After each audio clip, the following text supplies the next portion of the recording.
من كام سنة كده الزمالك كان بيمتلك لاعب اسمه فرجاني ساسي، وفي إحدى المباريات حصل بينه وبين حكم اللقاء تاتش خفيف كده. انتهى التاتش بإن سماعة الحكم وقعت منه على الأرض، وفرجاني بالمناسبة ما كانش يقصد. الحكم طرده وتوقعت عليه عقوبة بالإيقاف 7 ماتشات.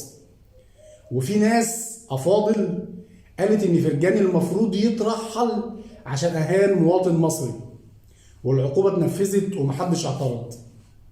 بعدها بفترة قليلة إمام عاشور كان بيغني أغنيته الشهيرة اللي كانت سبب في إنه ينتقل إلى الأهلي، وساعتها إمام عاشور اتوقف تقريبا 8 ماتشات أو 12 مش فاكر والله، وتوقعت عليه عقوبة وغرامة، وبرضه العقوبة اتنفذت ومحدش اعترض.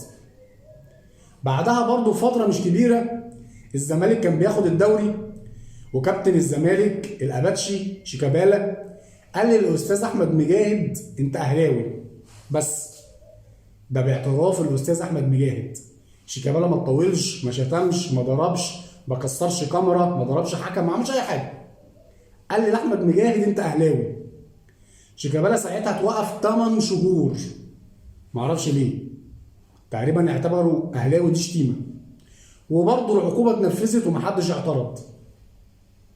وقبلهم كابتن خالد الغندور قال لفظ ما ينفعش يتقال، اتوقف سنة تقريبا ساعتها، سنة كاملة موسم خالد الغندور ما لعبش في مصر، وبرضه العقوبة اتنفذت ومحدش اعترض.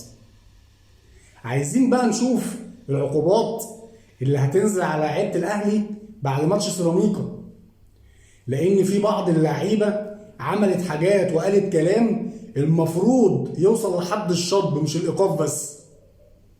يعني احنا شفنا حاجات بتتكسر وحكم بيتضرب وشتيمه وسب وقصف واعتداءات وتعجب على الحكم، والدنيا كانت بايظه، ولحد الان محدش خد عقوبات ولا حصل حاجه. فانا واحد من الناس عايش في المؤامره الكونيه، مستني اشوف العقوبات على لعيبه الاهلي هتبقى ازاي، واديني مستني.